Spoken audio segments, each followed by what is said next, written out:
Miarahaba ampanaraka ny adibilay. Eto Ambotapenaka, paroasy Masina Misily no hitondrana nareo koa arao hatramin'ny farany ary hotantarana ny zavatra rehetra izay miaina mandritra an'izay fotoana maro natonga azy no eto amin'ny toerana eto Ambotapenaka eto arao hatramin'ny farany ary. Miarabantsika rehetra mpanaraka ny RDP Live eto amin'ny kara Ambotapenaka no misy antsika ny tenako moa no curé. Iza moa ny paroasy Masina Misely Ambotapenaka. Anisan'ireo paroasy enina mandrafitra ny district ny Sotry ao anatin'ny vicaire épiscopaly afovoany eto amin'ny diocèse na Tananarivo. Sakalady misy ny soronamasina amin'ny enina sasa maraina amin'ny sivy sasany atoandro amin'ny efatra tolakandro. Misy petra telo mirahalahy moa no nitenden'ny évêque miasa eto amin'ity paroasy ity. Dia ny tenako ianjo ny père vicaire permanent, misy ny vicaire dominical ama dominical azy moa besaky ny alahady izy no tonga eto zany manampy anay amin'izay fitariana ny soronamasina izay. Raha nisan'ny kristianina tonga mivavaka ny maraina eo amin'ny manodidididina ny 200 eo, ny atoandro eo amin'ny 700 eo, dia ny hariva eo amin'ny manodidididina ny 500 sy 400 eo zany. Ireo no kristianina tonga mivavaka maka-masy ny alahady fa ankoatr'izay ihany moa misy isan'andro tsy tapaka ny fankalazana Eucharistie masina isaky ny amin'ny 9 maraina. Dia ankoatran'izay misy ihany koa ireo vovonana telo mandrafitra ny olona rehetra eto amin'ny paroasy, ny vovonan'ny ankizy, ny vovonan'ny tanora, ny vovonan'ny olon-dehibe. Ireo no mamorona ny olona rehetra na ao anaty fikambanana masina na tsy ao anaty fikambanana masina.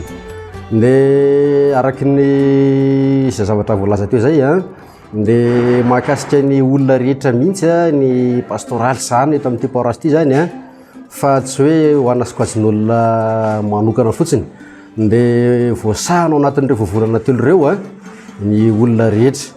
Dia misy moa ny tantaran'ny paroasy izay olazain'ireto namana izay handray ny fitenenana rehefa avy eo. Fa zay no azoko lazaina fa araka mahavaovao zay moa ialana tsiny fa vao tapa-bolana zay no tantarako ny paroasy dia mbola anisan'ny motranareo daholo ihany mbola vao anisan'ny mamantatra hoe ahoana marina fa manome toika fa tsy maintsy fantatra amin'ny tsibriany momba an'ity paroasy ity. Dia eo moa ireo efa niaina teto nandritra ny taona maro mahafantatra tsara ny tantara ihany koa ireo tompona andraikitra ankehitriny hitondratsika sy ampafantatratsika hoe iza marina aiza ho aiza marina ary tamin'ny oviana sy manao ahoana ny fizotry ny tantarany ity paroasy Masina Misely Ambotapenaka ity. Dia miray antsika azo fahasoavana ao anatin'izao fandarana izao dia misaotra indrindra samy hotahin'Andriamanitra. Tamin'ny 1959 tondra-drano teto tamin'izany teto Ambotapenaka dia niala teto daholo zay satria vaky ny rano nitsopa ary izay io moa paroasy ny Sotry zany hoe miponina teto Ambotapenaka rehetra dia tao Sotry mivavaka. Dia rehefa tapitra ny rano be maina ny tany eo amin'ny 9 volana eo na 10 volana eo dia miverina teto Ambotapenaka daholo izahay ny vahoaka rehetra zany. Dia rehefa tonga teto dia fanerasera tamin'ny opéra Marcel Rabe moa zay izy nitondra ny paroasy ny ilany vato tamin'izany curé. Dia niangavy izy hoe mba te hitsidika sy akaherin'ny vahoaka Ambotapenaka hozy izy ka mba mila anareo skotina croisé moa ny tena tamin'izany andro zany. Dia natao ny fotoana dia tonga izy ary nanolotra ny soronamasina voalohany teto Ambotapenaka tamin'izany.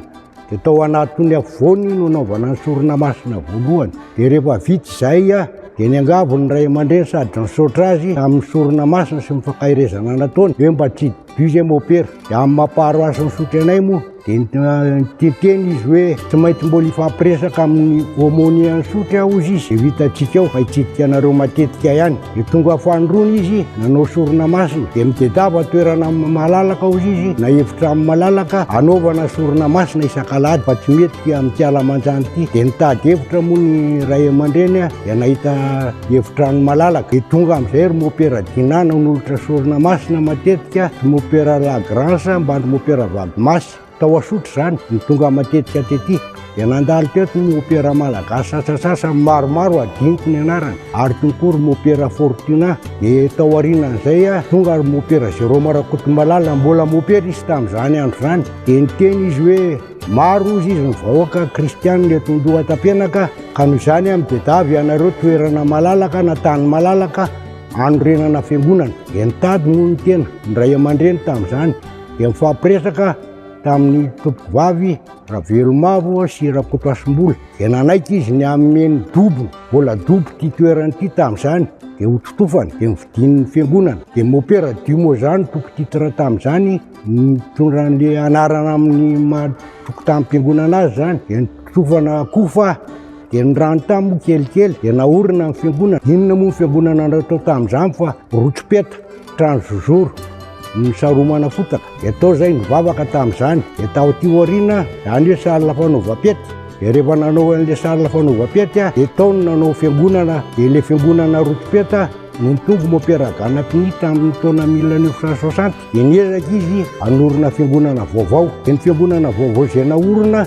tamin'izany andro zany tsy maintsy horavana zany le rotsopeta dia tao amin'le fobe kolotsainy zay no le salle d'œuvre no nivavaka zay lasa trano fitiavana izy amin'izao fotoan'andro zao dia rehefa vita ny fiangonana satria mopera ny teny hoe sahirana loatra hozy izy ny paroasy misy any Italia ka angataka hozy izy hanampy anareo kanefa na izany na tsy zany tsy maintsy miezaka tsika anao zay atotosa ny fiangonana dia niezaka tokoa ny vahoaka teto na mifaritra na inona dia natao moa nisy ny faninanana vako-drazana natao fitadiavam-bola isaky ny mandeha mba entina hanampiana an'le fanampiana vany velona zany nanorenana ny fiangonana dia tamin'izany andro zany moa rehefa niezaka ny fiangonana dia vita somatsara ny fiangonana tamin'izany dia mopera ganapiny moa tamin'izany niezaka sady nampianatra izy no nanao ny rehetrarehetra teto amin'ny paroasinay satria izy no tiré teto dia rehefa nampianatra izy dia teo no namoronana an'le hoe vetron'ny tsopa teo no natonga ny fiangonana ho lasa karazany maimira be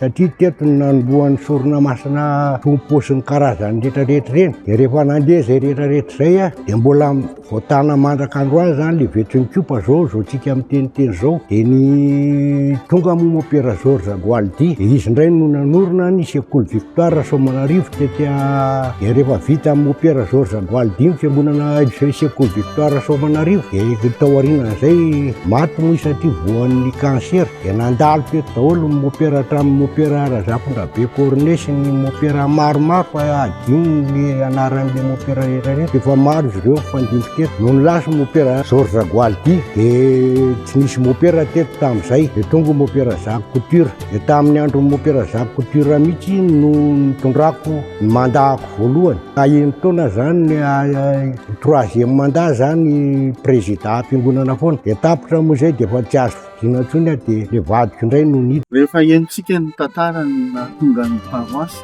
sy ny zavatra rehetra ny lalova dia andoandray atsika mijery ny andraikitra sy giagude rehetra ireo fotodrafikasa izay mijony napetraka ireo mopera nandalo ny fandingo ary ao hatramin'ny farany azy.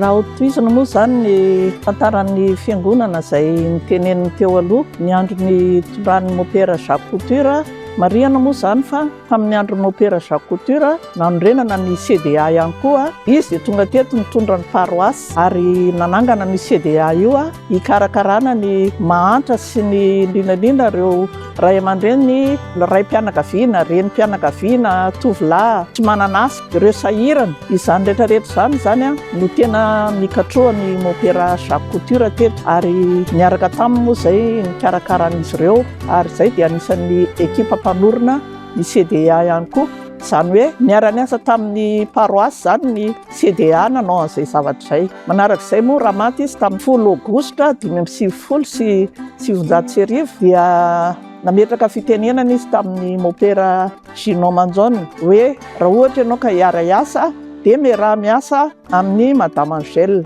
dia izay no nahatonga anay teo satria nalay mopera Gino Manzoni tokoa izahay ary niarahana tamin'ny kristianina rehetra ka rehefa natao ny fifidianana moa dia lany filoha zany dia teo zany ny tena hoe nanomboaka ihany koa nitondra nyity paroasina Antotapenaka ity. Rehefa tonga teo heritaona moa zany a mopera Gino Manzone dia nahita fa mila na nyrenana reo masera ny karakara ny azasembana ohatran'ireny hitantsika tonga arivo reny a dia nalefa teto ry masera Carmelite Mineur de la Charité hikarakara an'ireo zaza ireo ka talohan'izay no nanorenana ny atao hoe trano fitiavana. Ny trano fitiavana dia najoro teo ambanin'ny mysterin'ny Eucharistie ary ny 14 septambra 1790 no vita izany trano izany, izany hoe narodana ilay salle d'œuvre taloha teo anilan'ny fiangonana ary io no nahatonga ny trano fitiavana zany teo no naoriny mopera Gino Manzone. Izany hoe io no naoriny voalohany. Faharoa zany a rehefa nahita izy hoe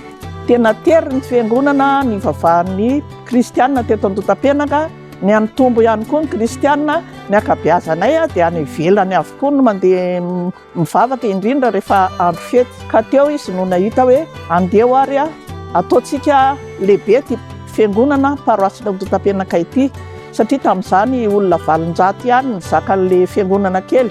Marihana fa le fiangonana kely dia fiangonana voalohany io a naoriny mopera Ganapiny.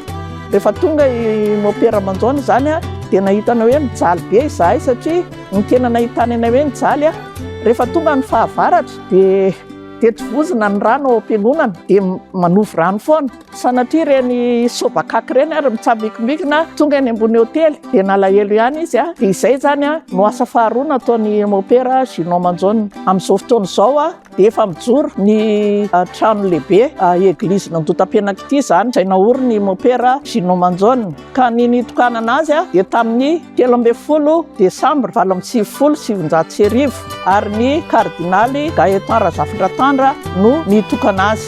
Dia tao aorianan'izay moa izy a mopera Gino Manzone dia nitondra paroasy roa, ny iray teto Antotapenaka ary ny iray tery Ampefiloha-Ambodirano. Ary io fiangonana Ampefiloha-Ambodirano io koa dia mbola mopera Gino Manzone ihany koa no nanorina an'io niaraka tamin'ilay trano fitiavana natao hoe hikarakarana ireo marary semban'ireo.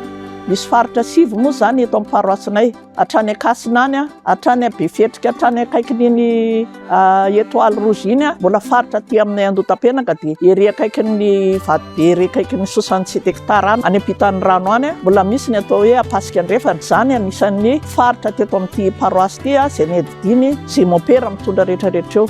Dia namela soabe taminay moa zany a mopera Gino Manzone. Atao hoe natsiaro kamboty izay Antotapenaka kanefa tsy natsiaro kamboty ihany izahay fa noraisin'ireo ny avao amin'ny diocésaina zany ny paroasy teto Antotapenaka dia izy ireo indray no nikarakaranay a dia nandefan'ireo mopera nifanesisesy teto. Tao zany ry mopera Dominika reny anisan'ny karakaranay a, ry mopera Solo a, ry mopera Arthur Gérard, ry mopera Nicolas izay lasa évêque amin'izao fotoana izao. Dia fandimidimy namangy anay Antotapenaka teto a mba tsy atsiarovanay hoe tena tsy manana pretra intsony zany izahay. Tany amin'ny taona 14 tany zany mopera Dezy nitondra teto aminay, ary raha ohatra tonga teto mopera Dezy a dia nitondra fivoarana hafa indray dia ny fanorenana tribune anankiray ho an'ny chorale. Nanova ihany koa izy ny fipetraky ny hotelinay dia natao ambony amin'izany a miakatra ambony ny hotely amin'izao fotoana izao ary hatramin'izao zany dia mbola eo io hotely io. Marihana ihany koa fa eto aminay dia tsy ny ry masera amin'ny trano fitiavana ihany a fa misy an'ry masera Trinitaire de Valence. Ka ny tena ndraikiny a dia manomana ny ara-panahy zany ary manampy ny mpiandraikitra ery amin'ny sekoly Victoire Soamanarivo. Araka ny lazaina teo moa zany dia tamin'ny 1770 ny efa naoriny mopera Georges Boaldy io sekoly paroasialinay io. Ny fandimby ireo pretra misy any mopera Narcisse a, dia mopera Nicolas, dia mopera Norbert. Na dia trano be ara ilay trano vitan'ny mopera Manzone dia mbola ilay tilikambo kely. Ka noho izany a nanapa-kevitra izay niaraka tamin'ny mopera Narcisse na nanangana ny tilikambo. Dia tao aorianan'izay mopera Nicolas ka ny tranon'ny mopera zany fipetrahan'ny mopera dia tena ratsy dia ratsy ary tsy nahasalama hatramin'izay. Ka noravana ilay trano teo aloha natsaraina zany a dia nasiana rihana natsaraina sady nalebiazina. Marihana manokana ihany koa fa efa nandalo teto aminay mopera Raoelson Jean de Dieu. tamin'izany fotoana izany izy niomana ho frère, zany hoe nanao régence zany. Ary raha ho amasinina mopera izy dia vahoaka nandotam-pianaka mibetsaka nanatrika azy tany toerana zany nanao an'izay. Manarak'izay izy dia nanao lamesa faharoa teto aminay andotam-pianaka, ka mba mahafinaritra anay no mampita an'izay hoe nandalo teto aminay i mopera Raoelson Jean de Dieu izay lasa monseigneur archevêque atsika amin'izao fotoana izao. Izay no mba tantara manokana nandalovany teto andotam-pianaka. Dia tao anatin'izay fitondrana izay no nanaovana fandravana ny fiangonana ary fanorenana. Dia izay no mba anjara biriky mba nataonay teto amin'ity paroasy andotam-pianaka eo ambany fiarovany masina amin'ny Celtique. Dia isaorana antsika rehetra nanaraka an'izay fandarana izay. Ombana manana ny rafitra fiarabana izay efa nataon'ireo ray aman-dreny teo aloha. Ny tenako dia Randriamanitra Sy Ernest, filoha amin'ny filakevitra pastoraly eto amin'ny Akara Masina Misely andotam-pianaka. Maro dia maro ireo fikambanana masina sy voameran'asa izay mijoro eto anivon'ny fiangonana, misy 420 izy ireo. Isaorana manokana arak'izany ny LMK nanao ny ezaka ny écran plat lehibe hoentina ampifavahana ny olona satria misy fotoana tena tery ny fiangonana. Dia izay no antony nanaovana izay ezaka izay ankasitrahana azy ireo. Eto amin'ny Akara Masina Misely andotam-pianaka ihany koa dia misy faritra sivy mizara APV 100. Ny fikambanana masina sy ny voameran'asa eto anivon'ny fiangonana dia mitsinjara ao anatin'izay vovonana telo izay ny vonan'ny olon-dehibe, ny vonan'ny tanora ary ny vonan'ny ankizy. Tsy latsa-danja noho izany ireo vovonana telo na fikambanana masina eto anivon'ny fiangonana rehefa misy faninana eo anivon'ny distrika na eo anivon'ny diocese matetika izy ireo dia tafakatra eo amin'ny mahazo ny faharoa na mahazo ny voalohany. Dia tiam-pamaranana dia ankasitrahana feno ianareo ray aman-dreny rehetra mitondra mifandimby teto amin'ny fiangonana ny mbola natoy izao ny fiangonana izay lovainay taranaka manjafy aty aoriana. Koa dia mankasitraka mankatelina amin'izay sonepita nampitainareo ray aman-dreny izay. Dia isaorana sy ankasitrahana ihany koa ny RDP Leva izay napita amin'ny vatana izao fandaharana ny eglizinay ety amin'ny Akara Masina Misely andotam-pianaka izay. Makasitraka indra tompoko lahy, makatelina tompoko vavy.